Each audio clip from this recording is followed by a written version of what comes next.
Hello and welcome to MCP, the audio podcast. This is Brandon or Mutilus on Discord. This is Parker, go by one who parks on Discord. And this is Aaron. I go by Treffinwood on Discord. Welcome back. As always, links in the show notes. I guess starting off, I wanted to talk about a list that we had been working on, or I had been working on in secret that nobody knows about. Ooh, secrets. It's not actually secret, but it is a apocalypse list. I'm trying to pull up Jarvis Protocol, and all I'm getting is AI explaining what Jarvis Protocol is. But AI is your friend. They only does things you want it to do. It was.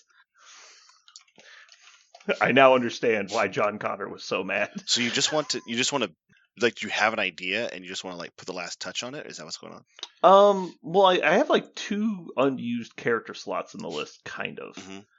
But also, I wanted to build this list without people telling me how to play Apocalypse. Sure. Because this, to me, was the last uncharted land in MCP, if you will. Mm-hmm. Everything has been so explored in the game, and honestly, the basic game isn't that complex anyway.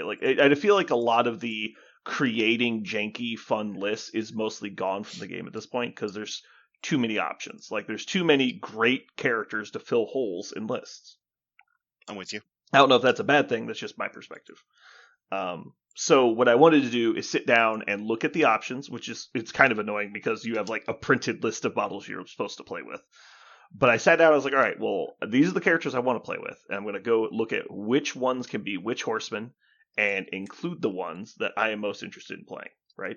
Mm-hmm. Oh no. Am I going to be able to log into this? Okay, good. All right, so First try. So you wanted to do this kind of, uncharted territory. And so you brought it to our podcast to tell so we can tell you what to do. I wanted to get the base down, which I've already done. Got you. And so I've got my list because a lot of it is, I think, pretty autofill. And so, for example, if you don't take both 2-pointers, you just basically can't make a 16-point 5-character list, right? Mm-hmm. You basically just can't. So here's what I have so far. It is Apocalypse, Toad, Honey Badger, Magic, Deadpool, Psylocke, Colossus. And then the 3 extra characters that I've thrown in so far for space holders in order of importance is Wolverine, Cable, and then Blob. I don't feel I need a third 3-pointer, but I like the idea of having access to Blob, but in my, testing of different point totals, I find he doesn't make the cut basically ever. So, does anything in there stand out to you guys immediately? You should put Blob back in. I don't hate Blob. I like Blob the model, so that's why. Yeah. So, here's a quick example of one of the reasons I was like, I like Blob in here. Uh-huh. Is, I think it's at 20 points, I could theoretically play... will this let me... Here we go. The breakdowns. Parker, you use Jarvis, right? Mm-hmm. Is there a way where I could do, I select specific characters and then tell it to do breakdowns? Yes. Yeah, you can pin them, I think. Okay. I'm not sure where you pin them, though. Oh, there it is. It's in the break. So if you're looking, you're not looking at the mobile version, right? You're looking at the... Right. I'm PC. So if you're looking at the breakdown menu, there's a little cog next to the word breakdown. And then you can select the ones that must be present or must not be present. That's exactly what I wanted. Thank you. I really like in the breakdown, it also shows you how many options you have for each horseman. Jarvis it's gotten pretty sophisticated. Jarvis is great. Yeah. Okay, so the list I was initially looking at is something along the lines of for 20 points, the reason I like Blob is you can do a really, really tanky list that is Apocalypse, Cyclops, Blob, Wolverine, Deadpool. So the 2 Cyclops? People in the list... You mean Colossus. I always do that. I'm sorry. Colossus. Oh, okay.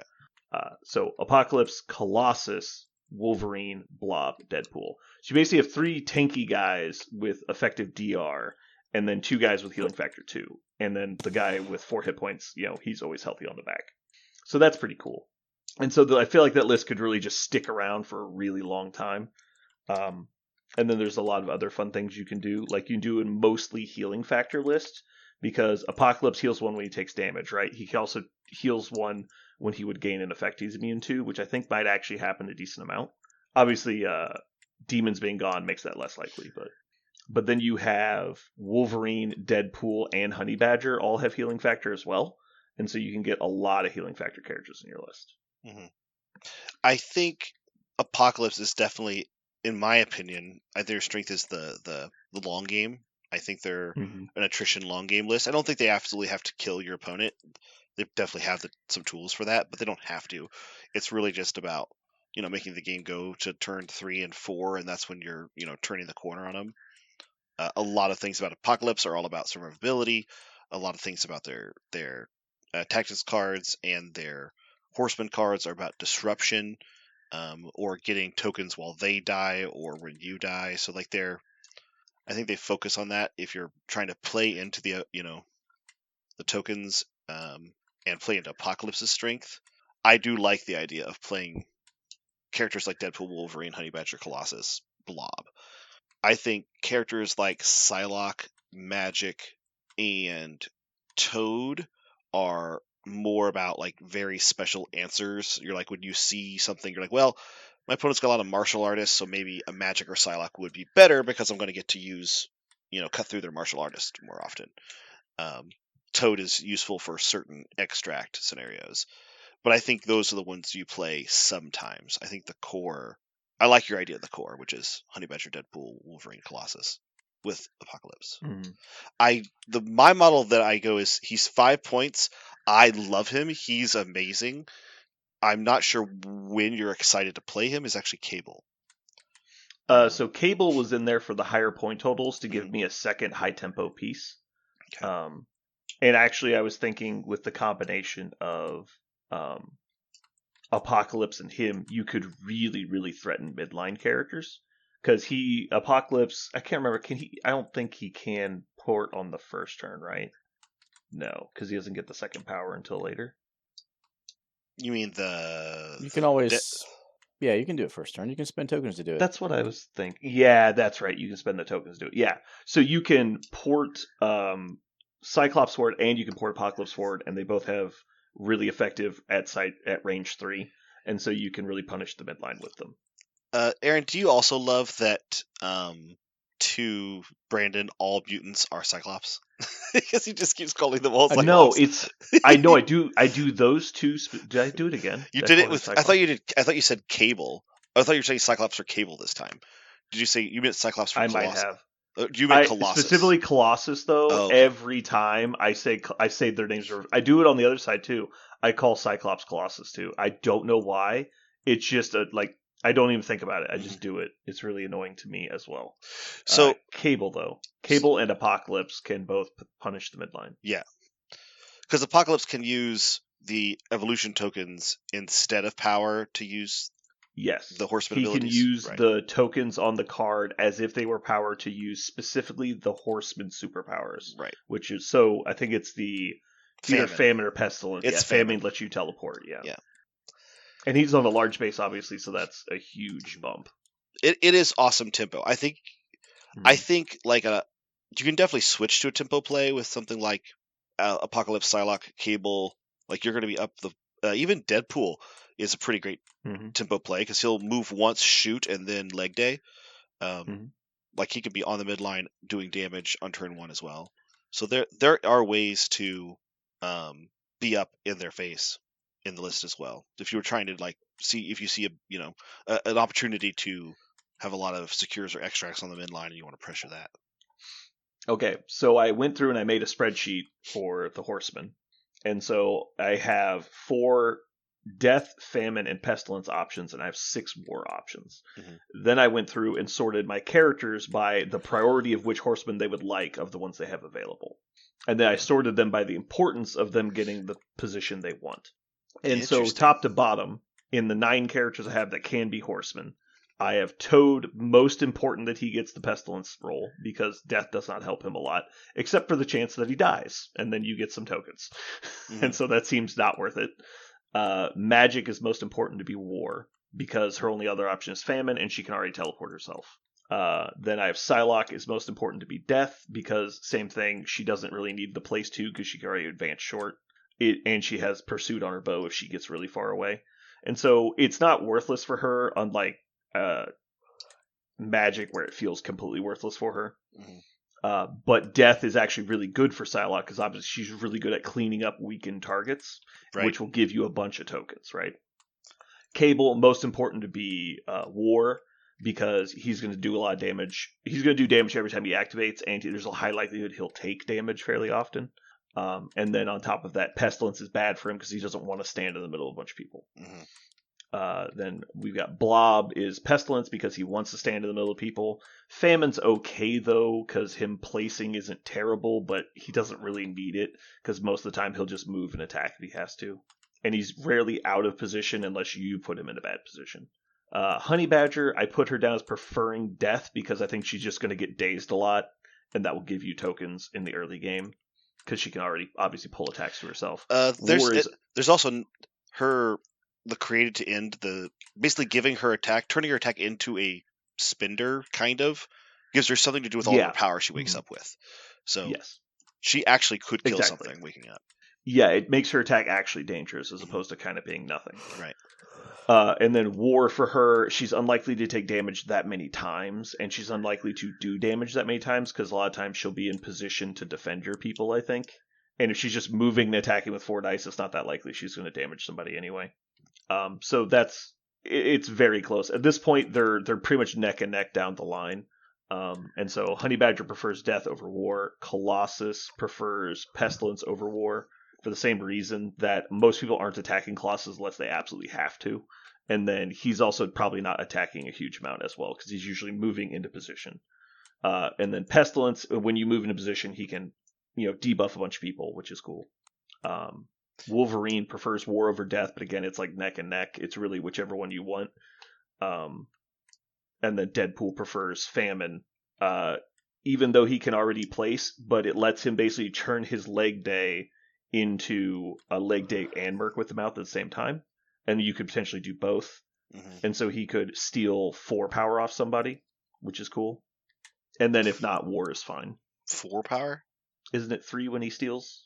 Am I wrong? I'm pretty sure he steals 2 now. I will check. Or always. Yeah, it's 2. It is 2. Okay, so up to 3 then. Mm-hmm. Not nothing though.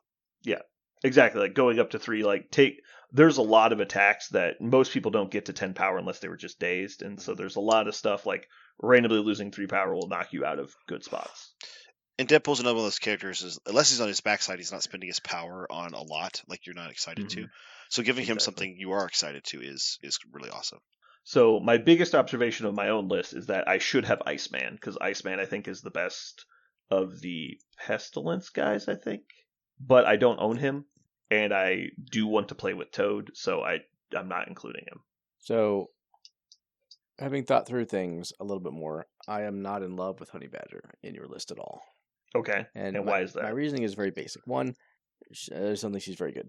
2, if you're going to play Honey Badger, I think she is going to do more for a wide list. Like if you're playing Weapon X, trying to go 6 wide at 18 or whatnot, I think she helps that by giving them, say, a 4 that they can play, and she's the 2 in the list. She's also, in a wider list, less noticeable in terms of not being able to pick up extracts and score. Sure. So in wide list, you mean a 3-point 5 wide at 16? 5 wide at 17 is, I think, like a standard wide list.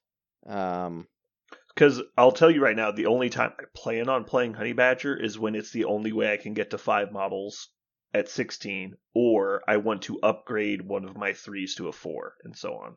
Okay. My goal is not to have her on the table. She's only there if I don't have another option. Okay. And so at 16, it basically has to be Honey Badger, Toad, Apocalypse, and then pick 2 3s. Yeah. And which is fine. It's usually Deadpool and Magic, I think, because they're just the most efficient. And then it depends on, obviously, which Horsemans you have at that point. I think my go-to here, let me go back to it. Yeah, my go-to is Apocalypse, Toad with Pestilence, Honey Badger with War. No, excuse me, Honey Badger with Death, Magic with War, and Deadpool with Famine is my go-to 16. I don't think that really changes much unless you just randomly need Blob instead of pick your 3. Sure, I can buy that. And then it's at 17, you're replacing Honey Badger with a different 3. So it's pretty much has to be Blob coming in, which I'm not super happy with, but it's fine. The other option is you could replace one of the 3s with a 4 and drop and keep Honey Badger in. So you could, like, for example, cut Magic and put in Psylocke, which I don't hate. Psylocke, in my opinion, is a huge upgrade to Magic for 1 point. I don't disagree, but I also think Magic is a decent 3-pointer, and I agree with Aaron that Honey Badger is a liability. And so she's only really there so that I can try and shove Apocalypse through your list. And if that's not going to happen, like, she might actually increase the odds of it happening. If I was to get to the point where I have a 4 on the table and you can bring Colossus, you have 2 taunt models with Apocalypse trained. No, I said it right. I said it right this time. I pause every time I say it right.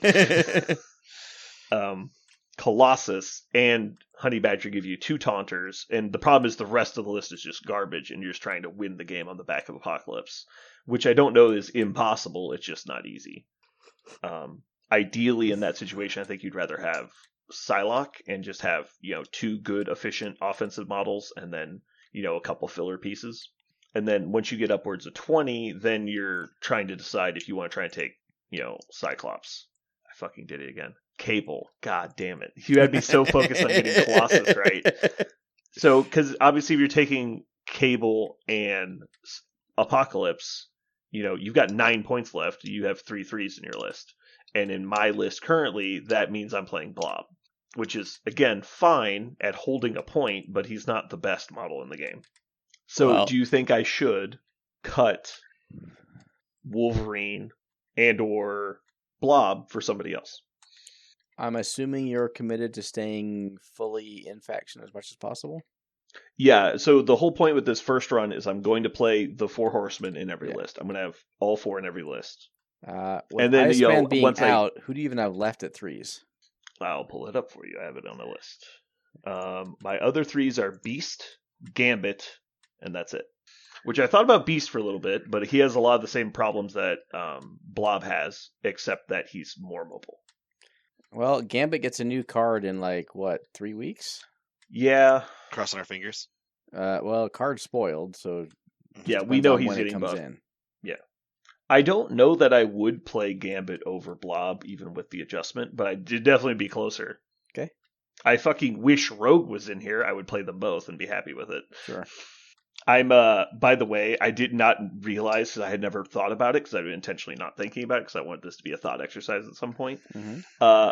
Angel is not a horseman, only Archangel is. Yep.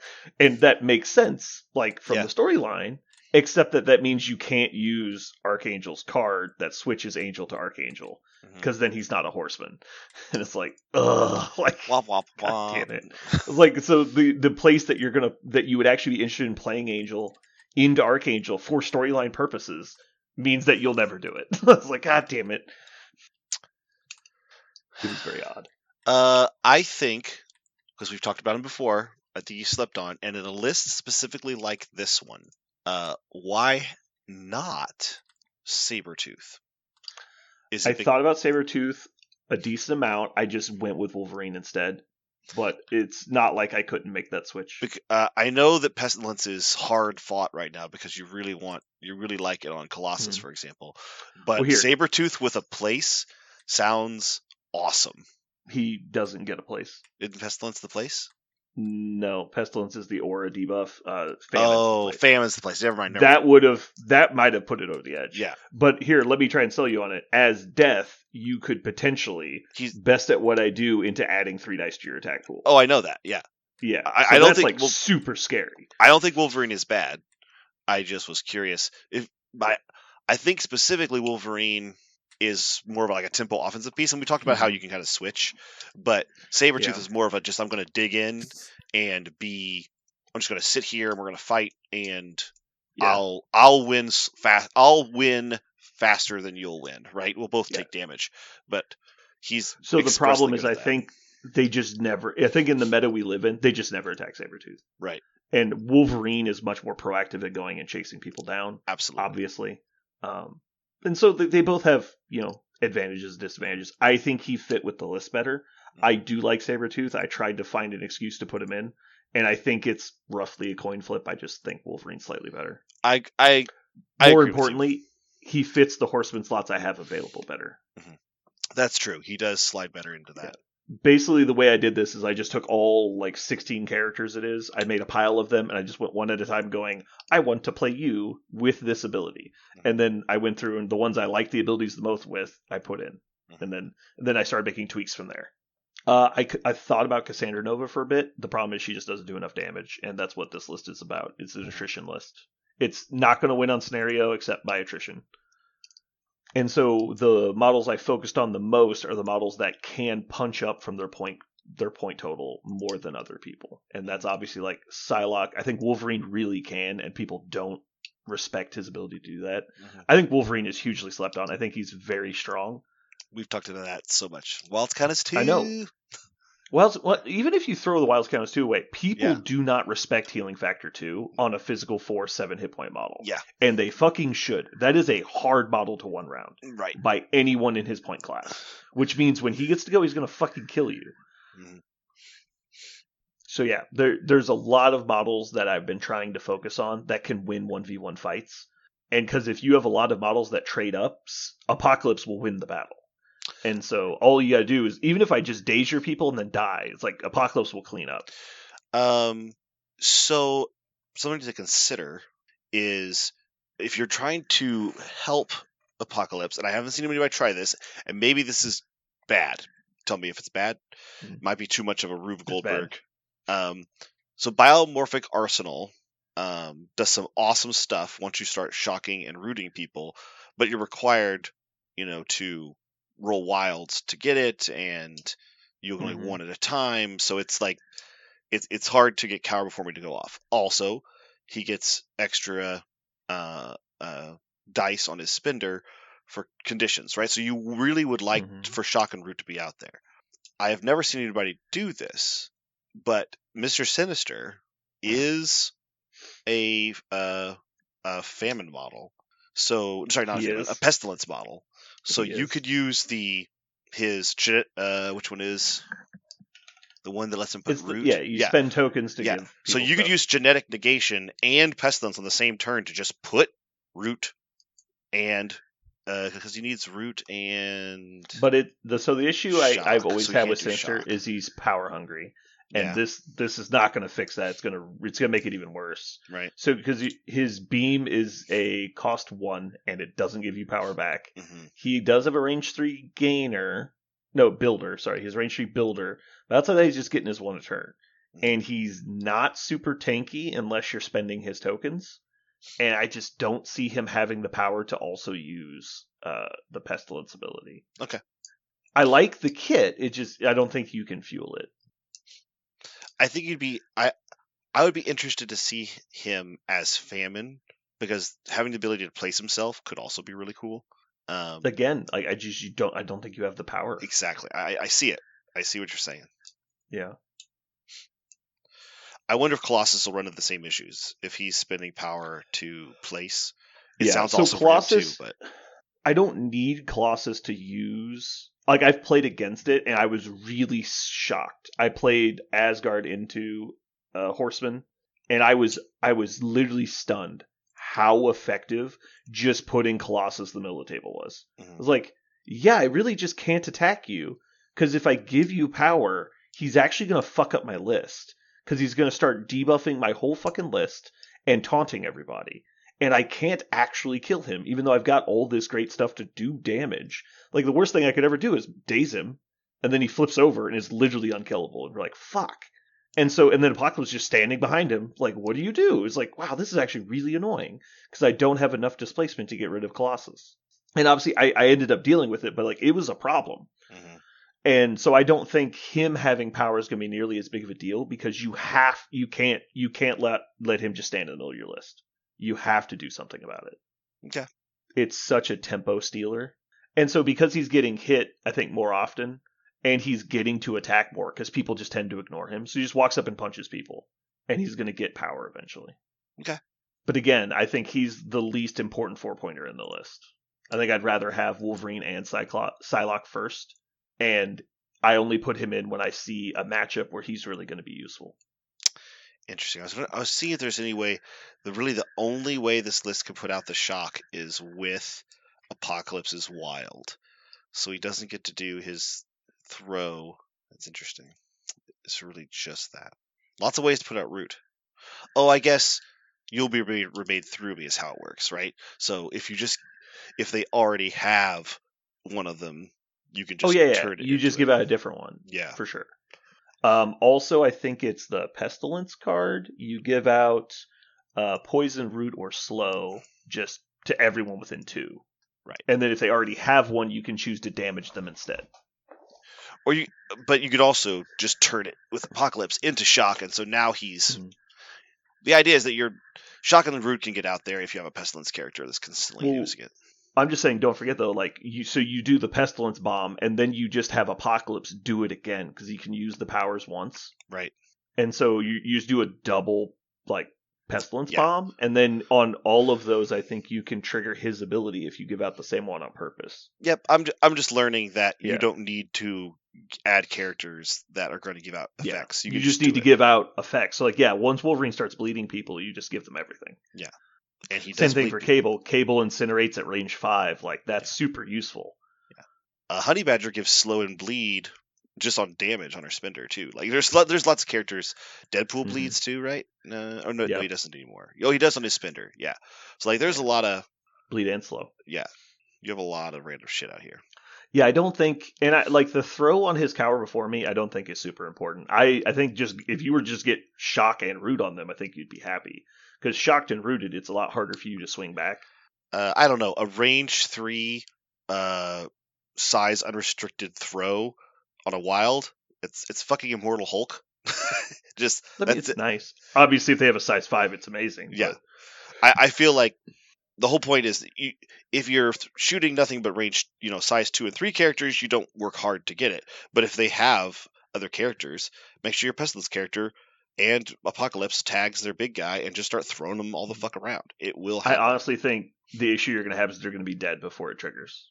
Because you're talking about hitting them 2 or 3 times, and one of them's a 7-die attack, and then you might be able to throw them. I'm like, sure. But you're usually attacking specifically characters that live longer, right? Those are the size 4s. Yeah, like if they have the size 4, size 5s, then it's obviously more important. Right.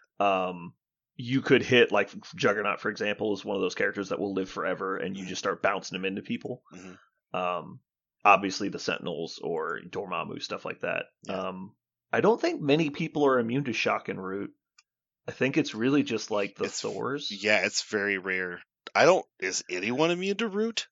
I can't think of a single character. I don't think anyone's immune to Root. I think there's a few characters immune to Shock. Yeah. Like Thor and... I think Electro, maybe? Now you have me thinking. Now I gotta look. Yeah, I'm just thinking my goal is to do multiple 7-die attacks into your worst stat, and then 3 of those dice are rerollable. It's like, I'll just do that. If I get a throw in there, that's cute, but I don't really care. Yeah, Electro is immune to Shock. Figures. What about Shocker? I was gonna say I was gonna see if there's any immune to... Where's Root? Aaron, can you name any immune to shock models beyond the Thors and Electro? Apocalypse on his backside. Is he immune on the back? He's immune to all special conditions in the back. Oh. He's the only model that's immune to Root on his backside. I just searched it. The only model immune to Root in the game is Apocalypse on his backside. Oh, wow. I didn't even notice that. That's really cute. So every time he would gain a condition, he heals one? That's really cute.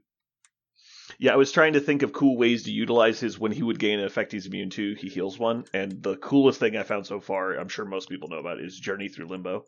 Is when you journey him, he heals one instead of gaining Incinerate, which is really cute in my opinion. You're like, get in there, also heal one. That is cute. You can journey. It's way better than... You can journey friendly models? I've never tried that. Yeah, so the downside was always you get incinerated, but you're like, fuck that, I heal one. Or if he's full, you gain a power. Mm-hmm. The fact that you're just like, here's a power and teleport 3, and you're like, that seems really good.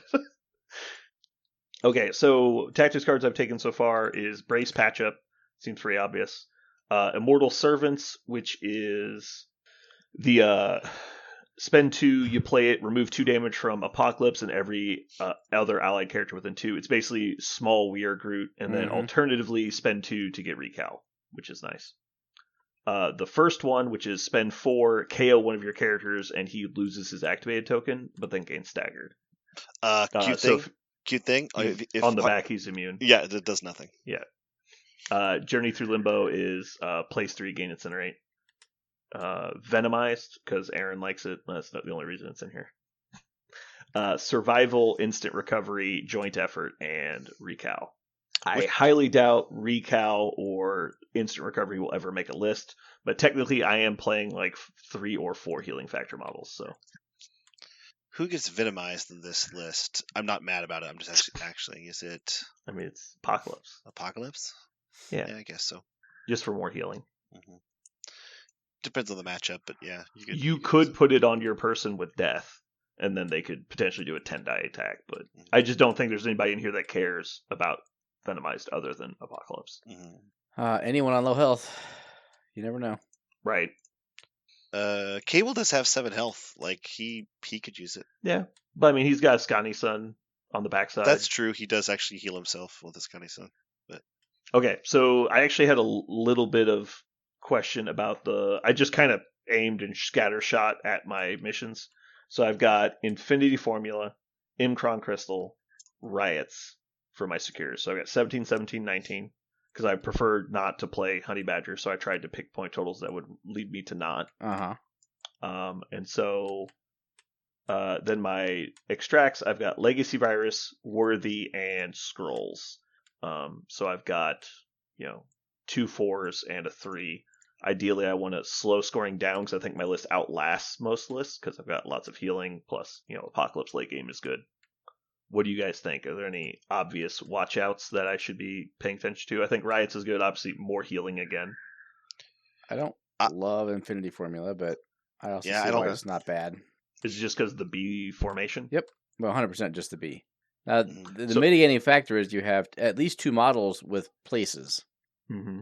So you can get on get over to the other side.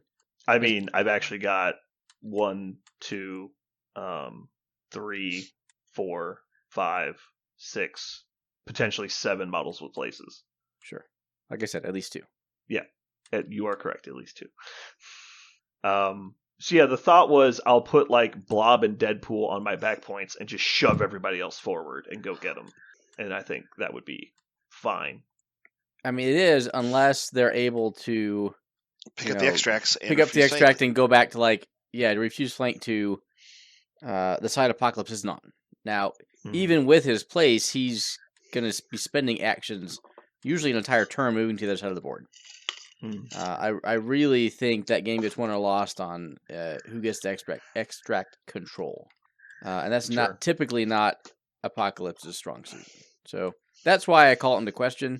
I still lean towards no, but I don't have an immediate replacement for you. Okay. Yeah, I was going to say you're excited for Apocalypse to take over the game, but are you just worried about things like Fisk because it's 16 points? Because he could definitely play on Fisk. So the problem I had with Fisk was it forces Apocalypse to stay in the middle of the board. And I don't really have a lot of board control, so if my opponent just has board manipulation, my only real way to move stuff is killing it. At least consistent way. I don't have really any consistent board control. Board control is death. Yeah, exactly. You have anti-board control with your placements. So if they bring board control, that's fine. You can counteract their control not by controlling them, but by anti-controlling yourself, and then using the actions to murder them. But all my control is on my own activation. Oh, you mean tempo control? Yeah, I can get. No, I mean actual control. Like they throw you hop back, right? So, but not if they. I mean, I'm assuming they're doing it to score points or moving me after I activate. I don't have any defense to that. Sure, a lot of lists don't. Mm-hmm. I think Infinity could. I think either. I also don't like Extremist that much.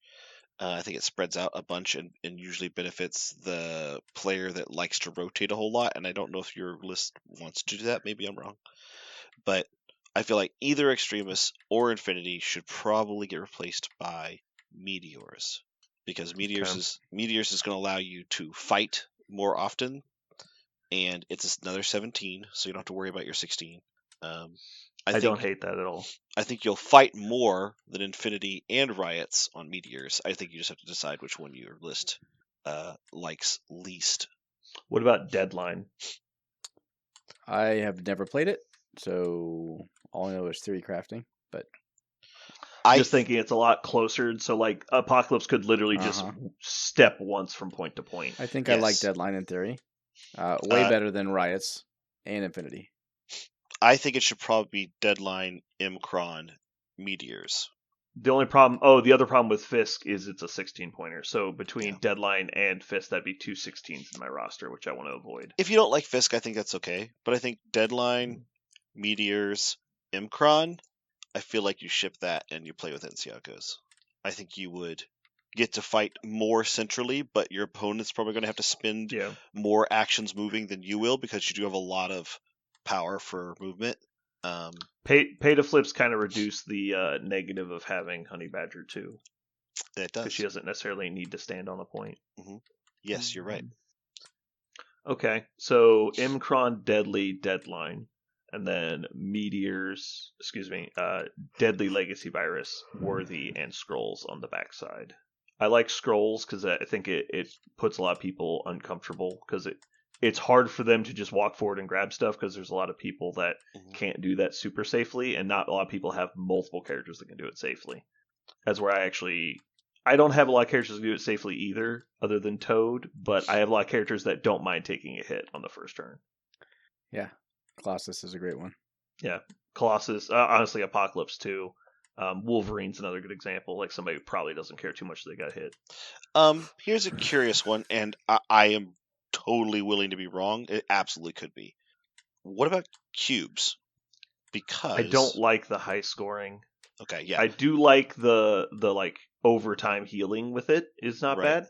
And you Gamma is honestly the mission I want. It's just gone. Yeah. The power for, because you love to trade power, because you're gonna trade your power for awesome effects on them, really great dice manipulation, really great movement. Like, you have so many ways to use power, and you're often healing yourself. So it seems like a good choice, but they have the potential to just, stack up 4 cubes on one model and win because you can't catch them.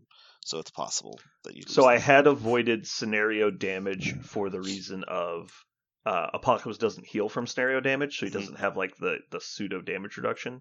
And so it's hard for him to pick up cubes without dramatically reducing his longevity. I like that. Which I did not like. Yeah. And so, I mean, obviously, like, Colossus can pick it up, Wolverine could pick it up, he'd be ideal, but outside of, like, Deadpool and Wolverine, and, like, Honey Badger can't.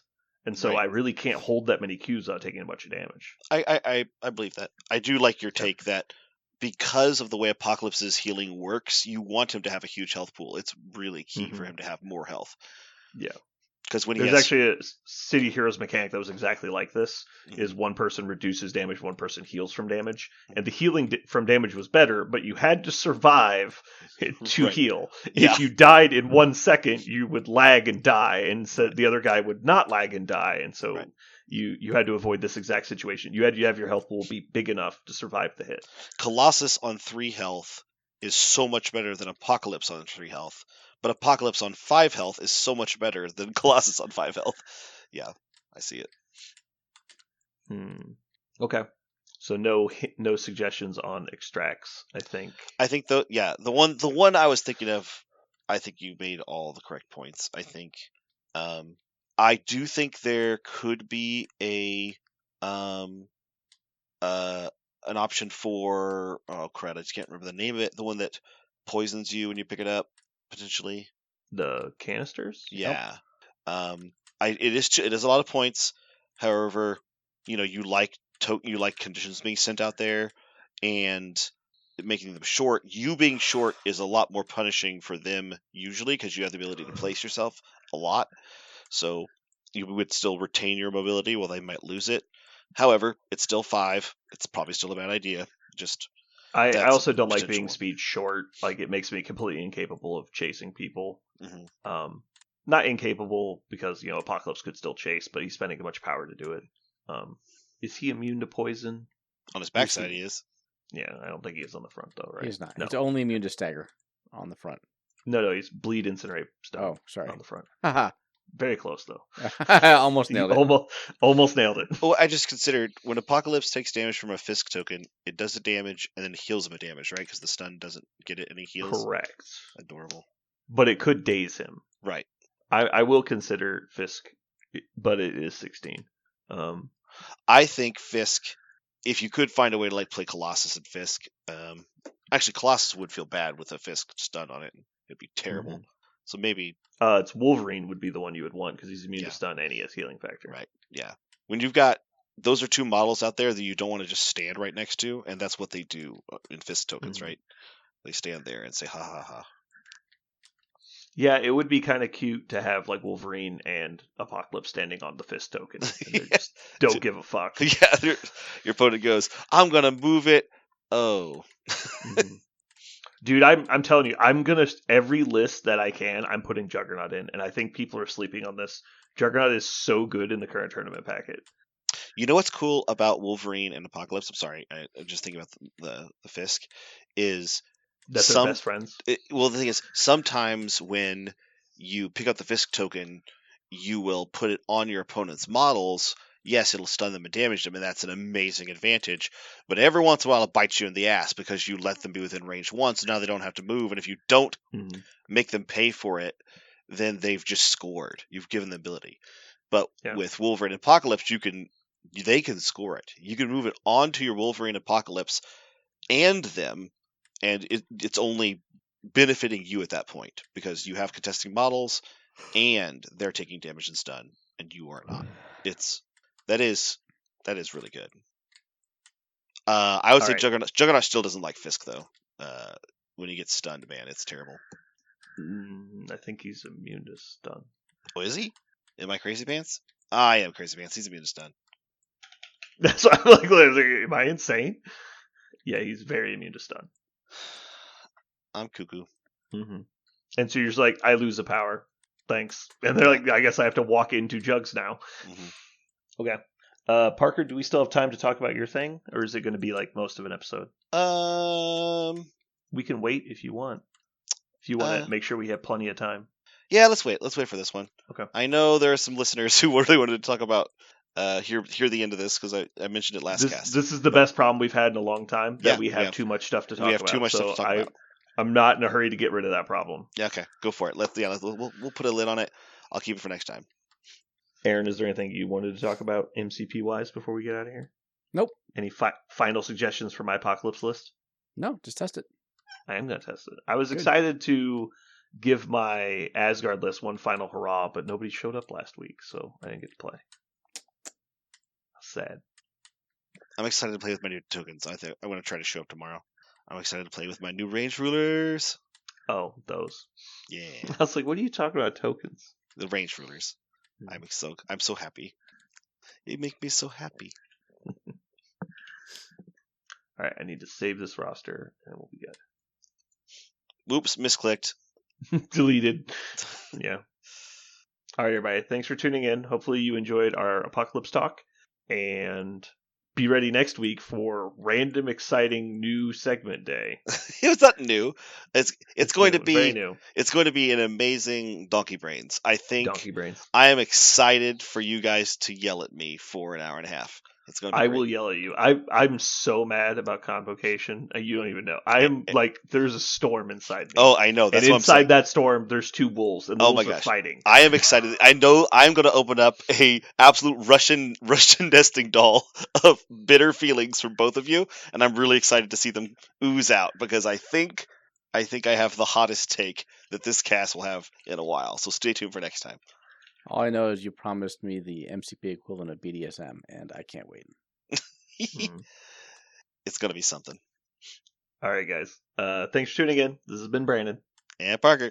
And Aaron. And you've just listened to The Age of Aporcalypse.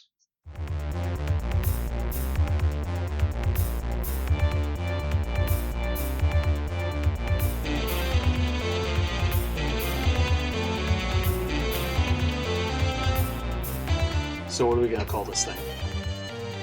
I got it. Okay. Incredible, new, fantastic, astonishing, mighty, original, uncanny, sensational podcast. I'm just gonna put down infamous.